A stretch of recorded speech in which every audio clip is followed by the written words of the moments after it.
quente aí? Tá não, tá bom, hoje está agradável o tempo. Vamos ficar aqui o dia todo. Eu estava falando hoje com o pessoal lá na classe que eu vim de Ladário há pouco tempo, né? Então o clima está tranquilo aqui. Em Ladário faz 52 graus. Semana passada eu acho que mandaram a foto para mim com 52 graus lá no termômetro da cidade. Mas com certeza como é que se diz? A sensação térmica é um pouquinho maior que isso aí, né? Mas aqui tá bem agradável. Olha sua Bíblia, meus irmãos. Desde já agradeço a oportunidade dada pelos irmãos da ministração da palavra. É sempre um privilégio estar aqui e de fato se colocar nas mãos do Senhor, porque é Ele que direciona a sua palavra ao seu povo. Mateus capítulo de número 16.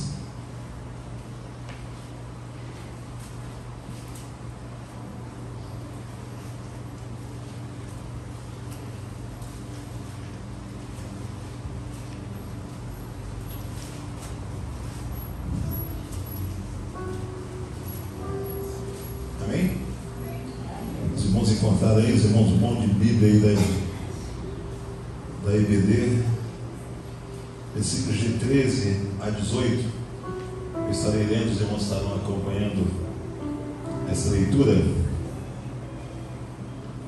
Está aqui projetado nas nossas TVs, diz assim: e tendo chegado às regiões de Cesaré de Filipe, Jesus perguntou aos seus discípulos: quem os homens dizem ser o Filho do Homem?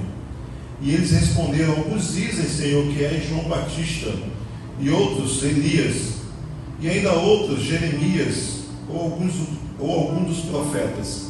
E Jesus lhes perguntou: mas vós, quem dizeis que eu sou?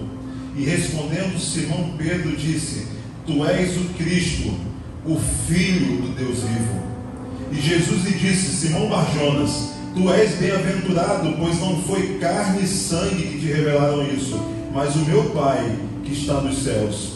E digo-te ainda que tu és Pedro, e sobre esta pedra edificarei a minha igreja, e as portas do inferno não prevalecerão contra ela. Amém? Nós louvamos ainda o teu nome nessa manhã, Senhor, pedindo para que seja o Senhor a direcionar a tua palavra sobre o teu povo, e que o teu povo possa receber aquilo que o Senhor deseja para cada vida, que a tua palavra cumpra, Senhor, aquilo que o Senhor deseja na vida de cada um de nós, Senhor. Essa é a oração que nós fazemos nessa manhã, em nome de Cristo Jesus. Amém. Irmãos, o texto que nós nos propomos a trazer para a vida dos irmãos nessa manhã, e é sempre característico daquilo que eu tenho me proposto a falar, é algo simples e algo que eu tenho certeza que os irmãos já conhecem bem.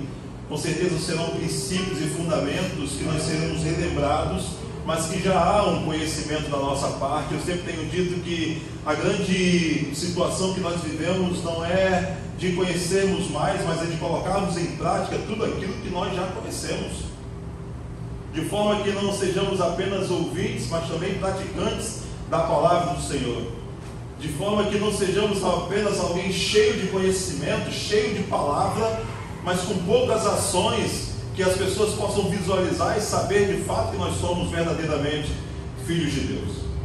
O texto que está descrito dos versículos de número 13 ao versículo de número 18 do capítulo de número 16, eu gostaria de dar esse pano de fundo aqui para os irmãos, vai nos mostrar em certo momento a vida de Jesus, e num determinado momento da sua vida, caminhando com os seus discípulos, Jesus para juntamente a cada um deles, depois deles terem saído e já estarem evangelizando, levando essa palavra, a palavra de Jesus, depois de terem visto tantas coisas que Jesus fazia, depois de terem ficado perplexos por muitas das ações de Jesus, por muitos dos milagres que era realizado na vida de Jesus. E certa feita Jesus chega para os seus discípulos e faz duas perguntas muito fáceis de se responder.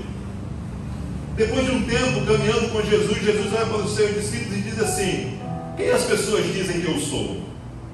Quando vocês saem por aí evangelizando, quando vocês saem por aí levando essa palavra, qual é a resposta das pessoas para vocês?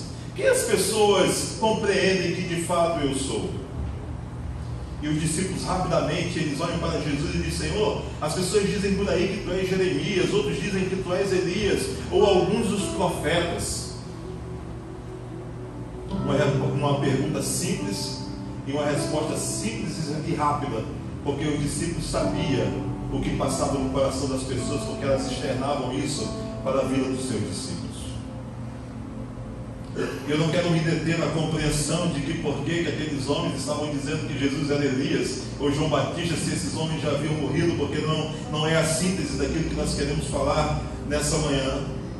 Mas Jesus, depois de ter ouvido aquelas respostas, porque na verdade Jesus não estava preocupado naquilo que as pessoas diziam que ele era, mas Jesus estava preocupado naquilo que os discípulos sabiam acerca dele. Jesus, na verdade, olhando para esse texto, não queria saber o que a comunidade pensava sobre ele, mas na verdade Jesus Cristo queria chegar à pergunta principal, que era saber o que cada um daqueles discípulos, que depois de terem sido escolhidos por Jesus, e depois de estarem caminhando com ele por algum tempo, o que eles pensavam acerca de Jesus. E Jesus olha para aqueles discípulos e faz a seguinte pergunta: e vocês? O que vocês dizem que eu sou? Eu entendi que a comunidade acredita que eu sou Jeremias. Eu acredito que a comunidade judaica acredita que eu talvez seja João Batista ou Elias. Eu entendi. Mas eu quero saber nesse dia, o que vocês dizem que eu sou. Irmãos, Jesus estava perguntando isso para os seus discípulos, aqueles que estavam mais próximos dele. É porque eu tenho certeza que Jesus ainda sabia que pairava muitas dúvidas sobre os seus corações. E talvez se exista uma pergunta que muitas vezes, quando somos perguntados, sempre nos causa muitas dúvidas, é: quem nós dizemos que Jesus é? O que de fato Jesus é nas nossas vidas? O que de fato Ele representa para eu e você, como discípulos daquele que é o nosso Senhor? E essa não é uma pergunta fácil de se responder, porque se nós olharmos um pouco depois dessa pergunta que Jesus Cristo faz para a vida dos seus discípulos, nós vemos um episódio onde os seus discípulos estão com Jesus Cristo no barco, e a palavra de Deus nos diz que sobre aquele lugar sobreveio um grande vento, e o mar ele se agitou de uma forma tão grandiosa, que os seus discípulos estavam com seus corações pesados e temerosos, achando que eles iam naufragar e que todos iriam morrer. Até que a palavra de Deus nos diz que Jesus Cristo estava na popa daquele barco. Ele se levanta e, vendo toda aquela agonia que estava se passando diante dos seus discípulos, ele manda com que o vento se acalme e que o mar pare. E a palavra de Deus nos diz que naquele dia houve grande bonança naquele lugar. E os seus discípulos, olhando para ele, fazem a seguinte pergunta: quem é este que até o vento e o mar lhe obedecem? Irmãos, aqueles homens já tinham visto tantas coisas. Aqueles homens caminhavam com Jesus por alguns anos. Aqueles homens já tinham visto mudos falarem. Aqueles homens já tinham visto cegos enxergarem. Aqueles homens já tinham visto paralíticos andarem. Aqueles homens já tinham visto grandes coisas na vida de Jesus. Aqueles homens já tinham visto Jesus ressuscitar pessoas. Mas naquele dia, aqueles homens olham para Jesus e ainda perguntam: quem é este? E quando eles perguntam quem é este, é porque na verdade não havia resposta nos seus corações para aquele que era Jesus. Aqueles homens ainda não reconheciam Jesus como Filho de Deus. Aqueles homens não reconheciam ainda Jesus como aquele Deus todo-poderoso e que sobre a sua vida estava todo o poder que estava sendo dado no céu e na terra, e sobre os céus e debaixo da terra. E é por isso que Jesus Cristo, depois de perguntar para eles o que o povo dizia que eles eram, está agora dizendo: e vocês, o que dizem que eu sou? Mas a palavra de Deus nos diz que Simão Bar-Jonas, Pedro, olha para Jesus e profere as seguintes palavras: e ele lhe perguntou: mas vós, quem dizes que eu sou? E respondendo Simão Pedro, disse: tu és o Cristo, o Filho do Deus vivo. Uma resposta simples, que de fato elenca e nos demonstra que em Pedro havia resposta para aquele que era Jesus. Mas que Jesus Cristo vai dizer naquele dia que não foi revelado a ele pela sua própria força, pelo seu próprio entendimento e pela sua própria carne, porque a carne não pode revelar quem Jesus Cristo é nas nossas vidas. E é por isso que nós não encontraremos essa resposta nos livros. É por isso que nós não encontraremos essas respostas nos nossos estudos. É por isso que nós não encontraremos essa resposta dos seminários. É por isso que nós não encontraremos essas respostas todos os dias debruçado em qualquer que seja o livro acerca da vida de Jesus.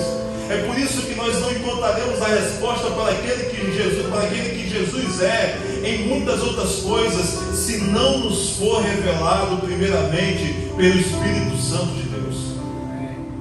Portanto, aqueles que conhecem aquele que Jesus Cristo é aqueles que são a habitação do Espírito Santo de Deus. E Jesus, nesse exato momento, está reconhecendo isso naquela vida, quando diz assim: e Jesus lhes disse: tu és o bem-aventurado, porque não foi carne e sangue que te revelaram isso, não foi aquilo que você visualizou durante o tempo que nós caminhamos, não foi os milagres que eu fiz e que foi desenvolvido diante de cada um de vocês, não foram as coisas que eu falei para vocês que revelaram aquele que eu sou.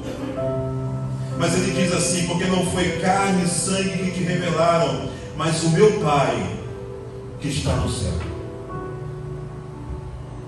Não há ação humana no reconhecimento de Jesus Cristo pelas nossas vidas. E é por isso que às vezes é tão difícil quando as pessoas olham para nós e dizem assim: quem é Jesus para você? E nós tentamos, dentro daquilo que nós conhecemos de Jesus pelos livros, dizer quem Ele é. Mas Jesus Cristo não pode ser revelado assim.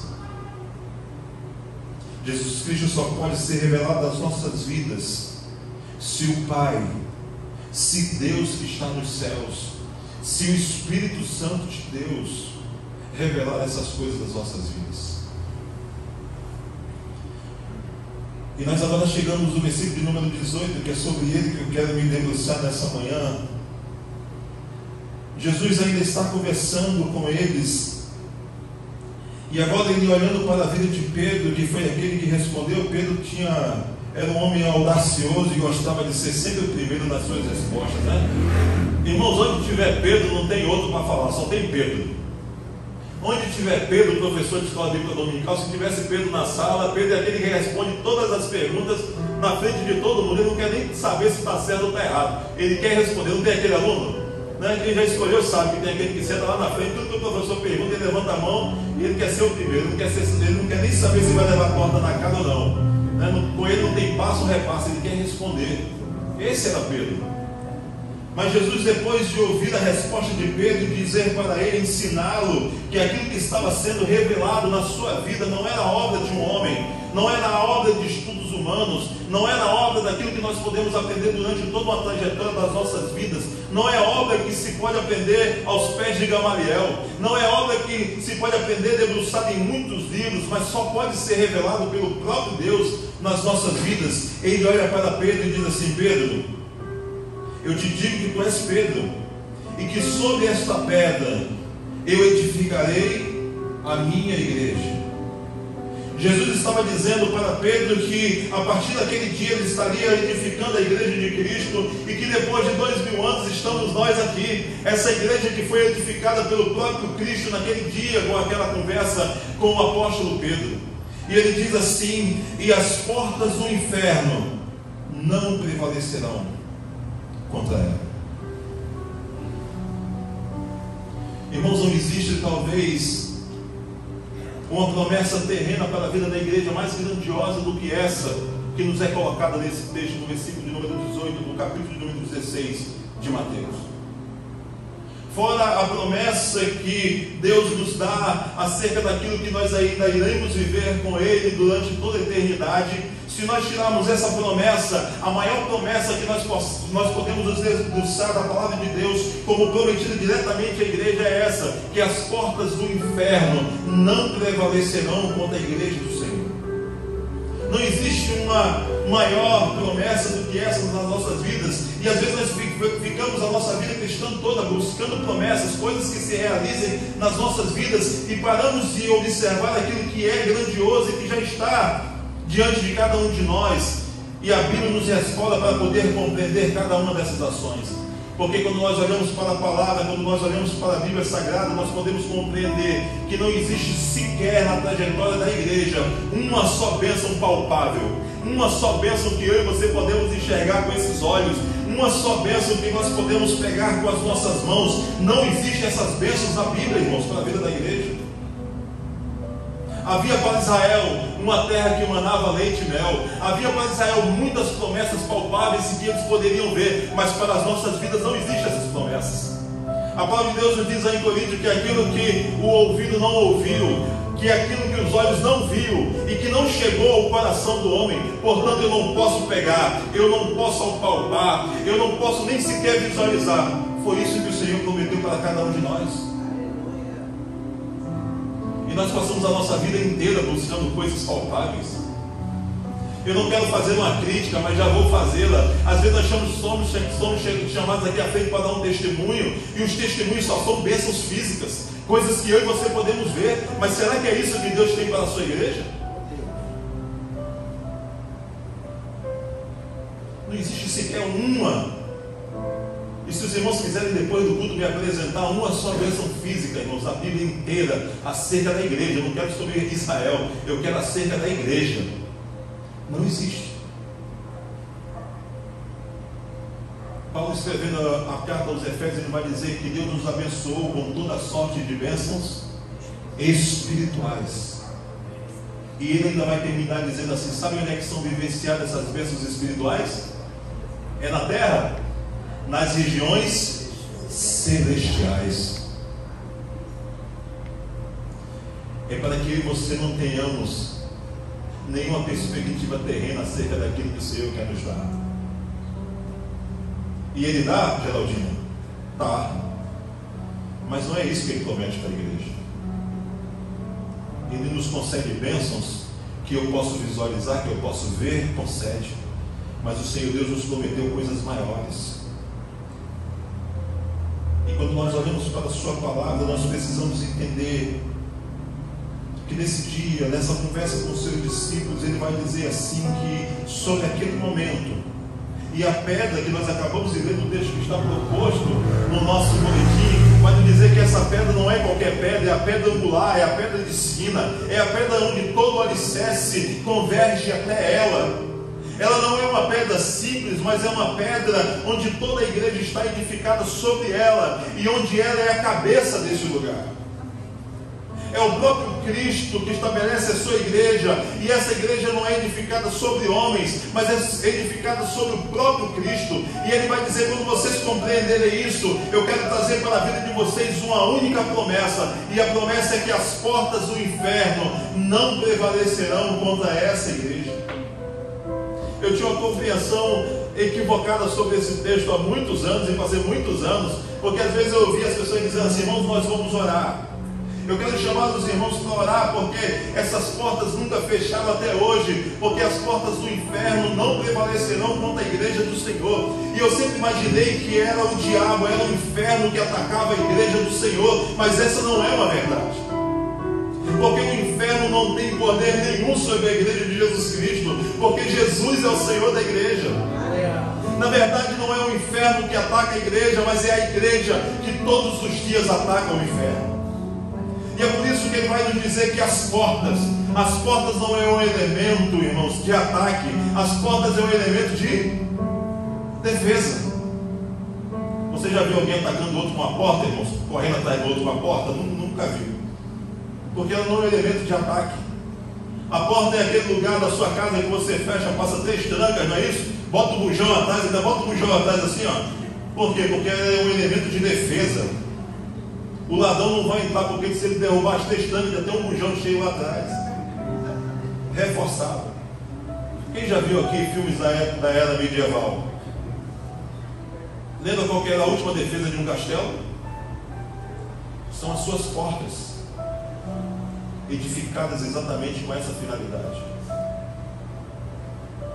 E é por isso que Jesus está dizendo aqui que essas portas, as portas do inferno, o inferno não tem o poder de atacar a igreja, mas é a igreja que a todo tempo ataca o inferno. Havia uma linguagem, havia uma frase que eu ouvia muitos anos atrás, não quero fazer uso dela, eu quero apenas citá-la, mas não quero fazer uso dela, que a igreja saqueia o inferno. A igreja não saqueia o inferno porque eu e você não somos ladrões de nada. Mas eu quero te dizer que todas as vezes que nós pregamos o Evangelho e nós tiramos pessoas das trevas e o trazemos para a maravilhosa luz do Senhor, o que é que nós estamos fazendo? Nós estamos atacando esse inferno. E esse inferno não irá prevalecer contra a igreja do Senhor, porque Ele já nos trouxe essa promessa para a vida de cada um de nós. Quando nós entramos no ano novo, no 2023, nós precisamos compreender aquilo que o Senhor Deus quer nos entregar. Nós precisamos entender que todas as coisas que não fazem parte daquilo que o Senhor Deus estabelece para as nossas vidas, nós precisamos deixar de lado para poder compreender e filtrar apenas aquilo que o Senhor Deus quer estabelecer para cada um de nós.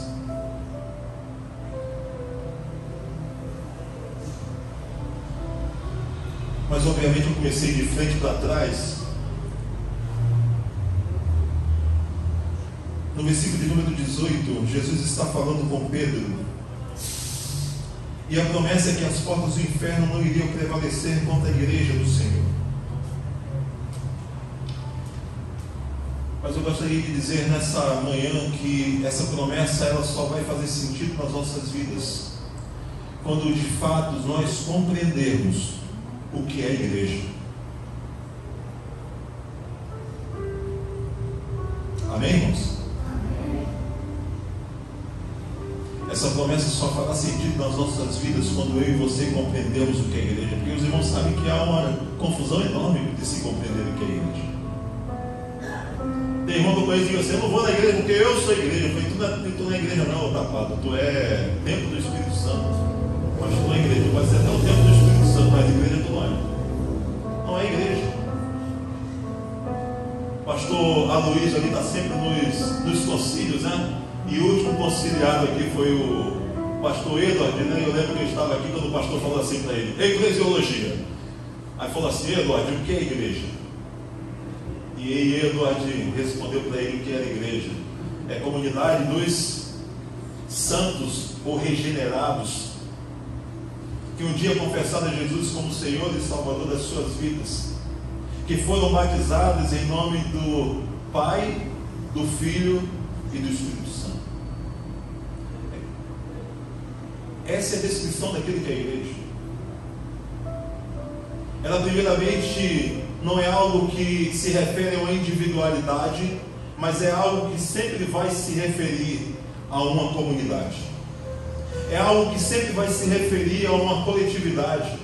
É algo que sempre vai se referir a um ajuntamento. E esse não é um ajuntamento qualquer, mas é o ajuntamento dos santos em Cristo Jesus. Portanto, quando Jesus desenvolve essa conversa e traz para a vida de Pedro essa promessa sobre a vida da igreja, nós de fato, para podermos fazer parte dessa promessa, precisamos compreender se fazemos de fato parte dessa igreja. Porque às vezes nós vivemos a nossa vida desiludidos, porque às vezes nós vivemos a nossa vida perguntando para o Senhor por quê, porque ainda não compreendemos se de fato fazemos parte dessa igreja. Mas quais são as características que essa igreja precisa ter para que eu possa fazer parte dela? Eu lembro que algum tempo atrás eu estava aqui na igreja, eu não lembro quem era o pastor, mas eu lembro que ele falou assim: ó, eu vou te dar um papel e você vai desenhar a igreja perfeita, a igreja ideal. Não sei se vocês estavam aqui nesse tempo. E nós fizemos um desenho da igreja ideal e colocamos as características de uma igreja ideal. É interessante que em todas aquelas leituras que nós fizemos acerca daquela igreja ideal, nós falamos muito sobre coisas dos homens e nos preocupamos pouco com as questões espirituais. Nós falamos muito sobre aquilo que nós queríamos da igreja, mas esquecemos de nos preocupar naquilo que de fato a igreja é, já estabelecida por Cristo. Porque não é o homem que diz quais são as características de uma igreja, mas é o próprio Cristo que vai nos dizer. E eu coloquei aqui alguns pontos para que nós possamos nessa manhã meditar acerca dessa igreja, para que essa mensagem, para que essa promessa possa fazer sentido nas nossas vidas, para que as portas do inferno não prevaleçam contra essa igreja da qual nós fazemos parte.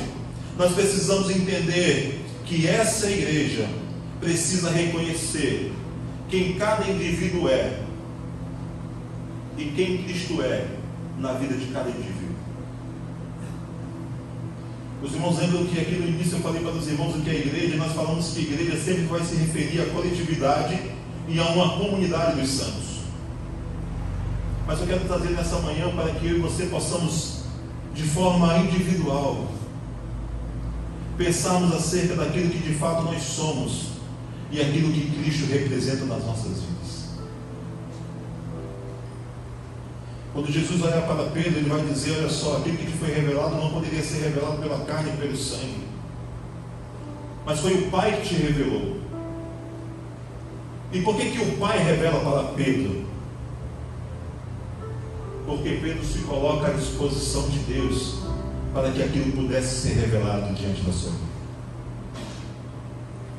Portanto, quando nós olhamos para dentro de nós mesmos, nós precisamos fazer a reflexão acerca de que se eu, como indivíduo, represento também a igreja, dentro dessa coletividade que também é a igreja. Lembra que nós falamos muito sobre famílias fortes e igreja forte? Eu posso também dizer que o indivíduo forte também faz dessa igreja uma igreja forte. Um indivíduo de fato regenerado, que um dia confessou Jesus como Senhor e Salvador da sua vida, e que agora está num processo de santificação, também vai gerar na igreja fortaleza, e vai fazer dela de fato a igreja verdadeira. E todas as vezes que eu olho, e não estou falando para os irmãos apenas, mas também quando eu olho para a minha vida, eu preciso pensar acerca daquilo que eu represento na vida da igreja.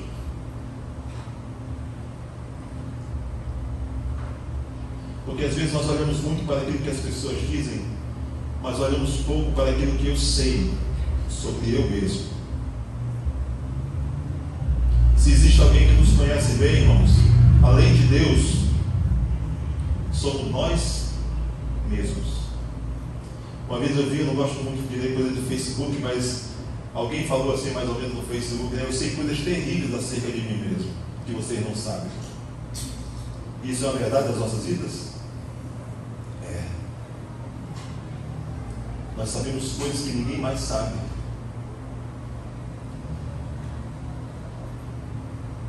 E essa, de fato, é a conclamação que nós fazemos essa manhã para que nós possamos fazer essa avaliação acerca daquilo que nós somos. Nunca nos esquecendo que aquele que um dia confessou o Senhor Jesus, não apenas como Salvador, mas como Senhor, se tornou também servo dele mesmo. Ele mesmo se crucificou na cruz com Cristo e já não mais vive, mas é Cristo que vive uma vida nova dentro dele. Para que ele agora possa ser feito parte de uma igreja que é o corpo e a comunidade, a coletividade daqueles santos que foram regenerados pelo poder de Cristo. E o segundo entendimento é o entendimento daquilo que Cristo é em nossas vidas. Será que é uma resposta fácil de se dar? Será que se eu perguntasse aos irmãos e chamasse um por um aqui na frente e dissesse assim, o que Cristo representa na sua vida, mas eu não quero saber sobre coisas palpáveis, sobre nada que você possa ver, eu quero saber no ambiente espiritual o que Cristo representa na tua vida, será que essa seria uma resposta simples?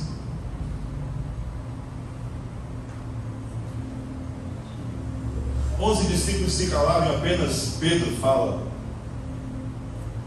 Depois do episódio mais à frente eles perguntam, quem é este? Que até o vento e o mar lhe obedecem. Se eu fosse Jesus, eu teria dito, eu sou aquele que ressuscita as pessoas na frente de vocês.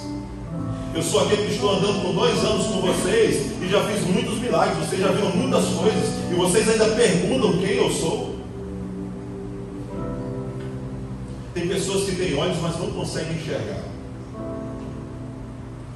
Eu gosto da história de Bartimeu, quando Jesus Cristo passa e diz assim, ó, Jesus, filho de Davi, tem compaixão de mim. Ele reconhece com a sua frase aquilo que Jesus Cristo era. Ele diz, Jesus, filho de Davi, eu te reconheço não apenas como Messias, mas como aquele que é o Filho de Deus.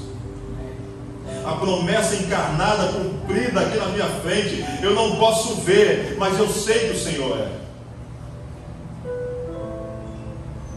E às vezes nós somos sãos, temos 2 olhos, conseguimos enxergar qualquer coisa, mas ainda não conseguimos enxergar quem de fato Cristo é nas nossas vidas. Essa igreja que vivencia essa promessa é a igreja que reconhece quem ela é e quem Cristo é. É uma igreja cuja verdadeira missão é a glorificação do nome do nosso Senhor e Salvador Jesus Cristo.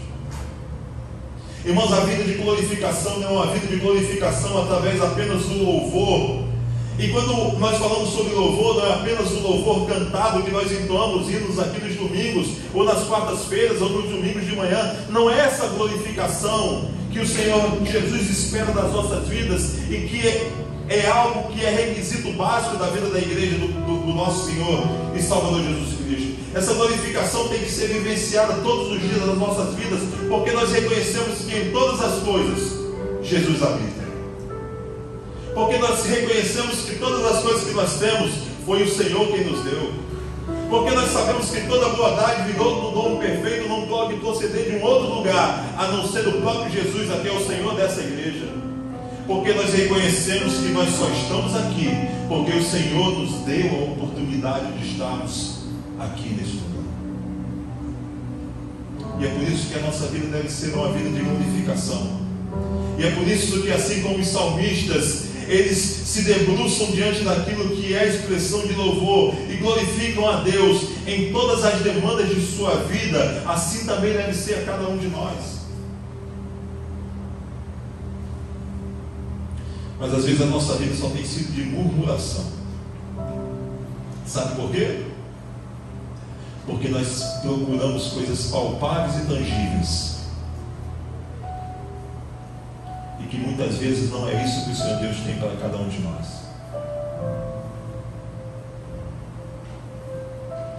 E muitas vezes essas coisas palpáveis e tangíveis, sabe o que ela vai fazer conosco? Vai nos distanciar daquilo que é o propósito de Deus para as nossas vidas.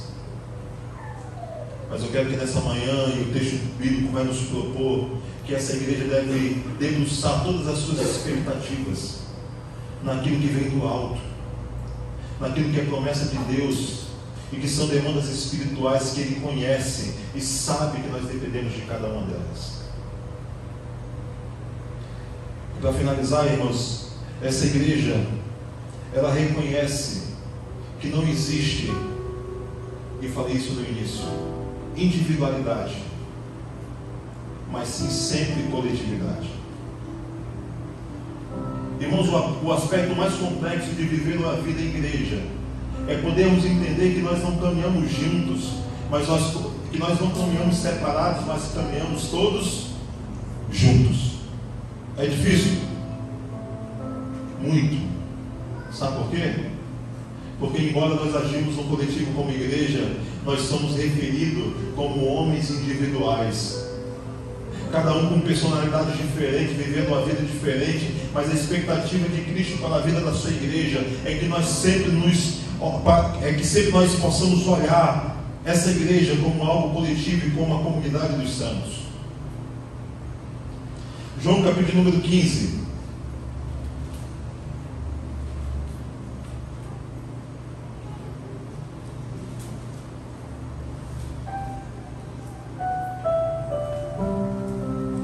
Versículo de número 5 diz assim: eu sou a videira, e vós. Ele não está falando apenas sobre porque ele está direcionando essa palavra aos seus discípulos. Ele está dizendo: e vós sois os ramos. Quem permanece em mim e eu nele, esse dá muito fruto. E ele termina esse versículo dizendo assim: porque sem mim nada podeis fazer. Ele afirma que sem Cristo nós não podemos fazer nada. E é interessante que quando nós olhamos para a expectativa de que sem Cristo nós não podemos fazer nada, eu gostaria também de dizer que sem a coletividade da igreja nós também não poderemos alcançar a promessa que foi disponibilizada para cada um de nós no versículo de número 18, quando Jesus está dizendo para Pedro que quanto àquela igreja, as portas do inferno não iriam prevalecer.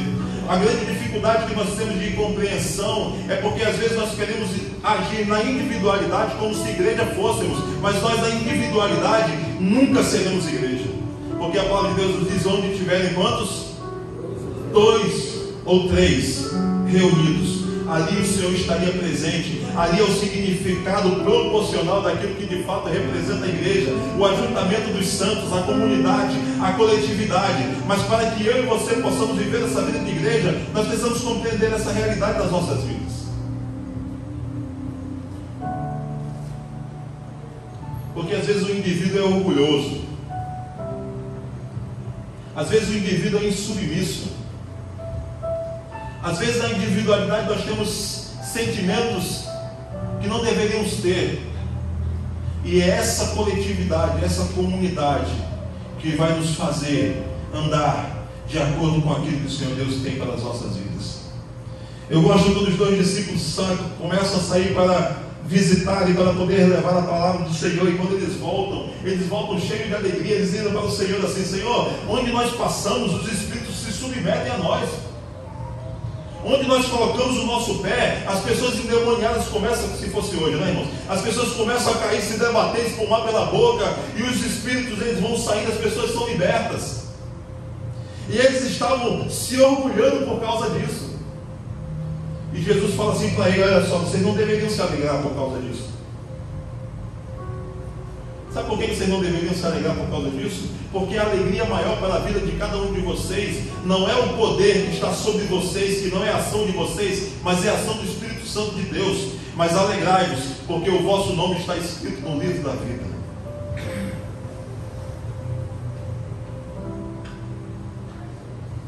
A representação do indivíduo é sempre ter o seu coração orgulhoso. É sempre de perceber que a força que não está nos seus braços pode ser oferecida algum tipo de vantagem para ele. É por isso que o Senhor Deus naquele momento já coloca eles numa posição em que eles deveriam estar dizendo: vocês não devem se alegrar por isso, porque essa não é a ação do próprio homem, mas é a ação do Espírito Santo de Deus sobre a vida da igreja. O Senhor Deus quer nos usar. O Senhor Deus quer que essas promessas sejam colocadas efetivamente sobre as nossas vidas. Mas nós precisamos compreender se de fato somos igreja.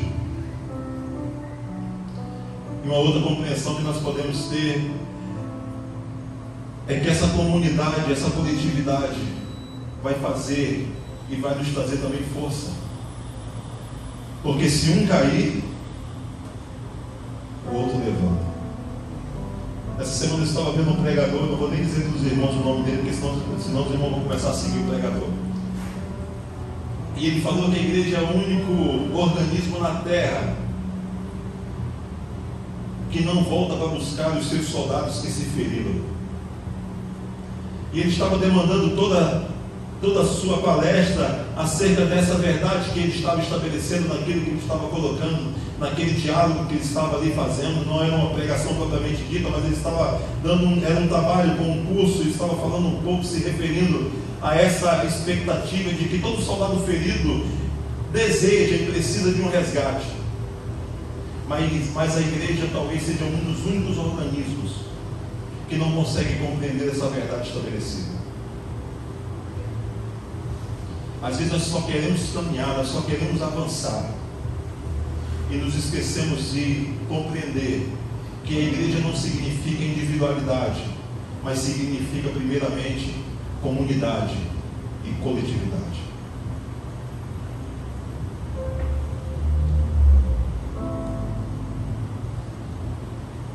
No capítulo ainda de Mateus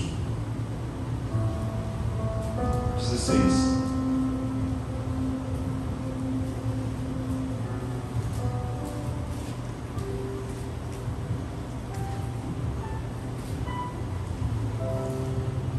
Jesus estabelece para a vida de cada um daqueles homens a sua promessa.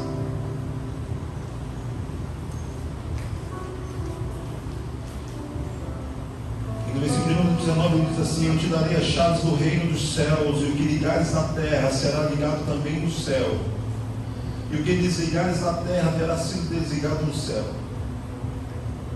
A igreja tem o poder de desligar coisas e de ligar coisas. Irmãos, às vezes nós não vivenciamos a promessa do Senhor porque não conhecemos ainda o poder de Deus nas nossas vidas. Às vezes nós não conseguimos alcançar coisas, e às vezes nós achamos que algo é difícil demais porque ainda não compreendemos qual é o poder de Deus na vida da igreja. E que essa igreja que nós fazemos parte não foi criada por homem algum, mas foi estabelecida pelo próprio Cristo aqui nesse lugar. E que essa igreja possui uma finalidade. Ele está dizendo: eu te darei as chaves do reino dos céus, E o que ligares na terra terá sido também ligado no céu, e o que desligares na terra terá sido desligado no céu. Então ordenou aos seus discípulos que a ninguém contasse onde ele era que ele era o Cristo. E desse momento em diante, Jesus começou a mostrar aos seus discípulos que era necessário que ele fosse para Jerusalém, que sofresse muitas coisas da parte dos líderes religiosos, dos principais sacerdotes e dos escribas, e que fosse morto e ressuscitasse ao terceiro dia. Mas Pedro, chamando em particular, começou a repreendê-lo, dizendo: Deus, tenha compaixão de ti, Senhor, isso jamais te acontecerá. E ele, porém, voltando-se, disse a Pedro: para trás de mim, Satanás, tu és para mim motivo de tropeço, pois não pensas nas coisas de Deus, mas sim nas que são dos homens. Jesus havia acabado de estabelecer a sua igreja, e a palavra do Senhor estava na boca de Pedro. Nós acabamos de ver no versículo de número 18. Um participante da igreja de Cristo estava sendo revelado pelo próprio Deus aquilo que Cristo era. Como eu falei para os irmãos, nós precisamos compreender quem nós somos, é aquilo que Jesus representa para cada um de nós. E havia sido essa a representação dita pelo apóstolo Pedro. Mas nós somos homens e mulheres tão falhos, nós somos homens e mulheres tão decadentes, nós somos homens e mulheres tão manchados pelo pecado, que no mesmo momento em que nós falamos algo que abençoa, da nossa boca também consegue proferir coisas que amaldiçoam. Quando Jesus disse para Pedro: eu serei levado até Jerusalém, e lá eu serei entregue na mão dos meus malfeitores, porque eu hei de morrer. Todos eles sabiam, irmãos, o que iria acontecer com Jesus. Mas lembra que eu falei para os irmãos que Pedro era aquele aluno chato, que tudo que tem, toda pergunta que é feita, quem é o primeiro a responder? Pedro. Ele nem pensa o que é que vai responder. E quando às vezes nós não pensamos naquilo que nós vamos responder, sabe quem é que utiliza a nossa boca? Sabe quem é, irmãos? Sabe quem é que utiliza a nossa boca quando às vezes nós não pensamos naquilo que nós vamos responder? É o diabo mesmo. É ele mesmo. E Pedro vai nos dizer a repreensão de Jesus para ele é que Jesus o repreende dizendo: para trás de mim, Satanás, porque tu és para mim motivo de tropeço, pois não pensais nas coisas de Deus, mas sim nas coisas que são de homens. Eu queria terminar apenas dizendo para os irmãos que a igreja, ela só é representação de Deus nessa terra quando ela consegue parar de pensar nas coisas de homens e começa a pensar nas coisas de Deus. Lembra por que lá no Antigo Testamento a casa dos homens tinha mais coisas do que na casa de Deus? E Deus os repreende por isso? É porque eles pensavam muito mais neles do que em Deus. Os irmãos sabem por que muitas vezes a nossa igreja tem tanta falta. Eu não estou falando da igreja Batista na Cela Preta, eu estou falando da igreja. Porque muitas vezes a nossa igreja tem tanta falta, porque nós pensamos mais nas coisas dos homens do que nas coisas de Deus. Os irmãos sabem por que às vezes nós estamos divididos e não andamos na coletividade, nem na comunidade dos santos? Porque nós pensamos mais nas coisas dos homens do que nas coisas de Deus. Sabe por que às vezes nós não conseguimos acordar às 9 horas, Marina, para vir a RBD? Porque nós pensamos mais nas coisas dos homens, que é o cansaço, do que nas coisas de Deus. Sabe por que às vezes essa promessa de que as portas do inferno não prevalecerão contra a igreja do Senhor, ela não é a realidade das nossas vidas? Porque nós pensamos mais nas coisas dos homens do que nas coisas de Deus. Por isso, nessa manhã eu conclamo a cada um dos irmãos, e eu faço como o apóstolo Paulo: examine-se o homem a cada um a si mesmo. Eu não estou aqui para ser julgador, mas que cada um de nós olhemos para cada um de nós mesmos e pensemos naquilo que de fato nós somos. A Cancela Preta precisa avançar.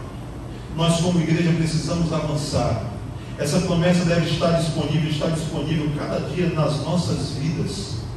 Mas nós precisamos ser igreja de Cristo. Uma igreja que pensa mais nas coisas de Deus do que nas coisas dos homens. Para que em nós possa ser reconhecido tudo aquilo que já é demanda espiritual sobre nossas vidas. Para que haja sucesso na nossa igreja. Não o sucesso que é dado pelos homens. Não os aplausos que muitas vezes nós esperamos da mão de homens. Mas para o reconhecimento que vem dos céus. Quando nos é olhado e é verificado que de fato nós somos igreja do Senhor. Portanto, que o Senhor nos abençoe nessa manhã, que seja Ele aquele a quem essa palavra tenha sido direcionada e tenha vindo, na verdade, do seu trono para as nossas vidas, e que as nossas vidas possam estar todos os dias disponíveis para Ele. Amém, irmãos? Amém. Deus abençoe a vida dos irmãos.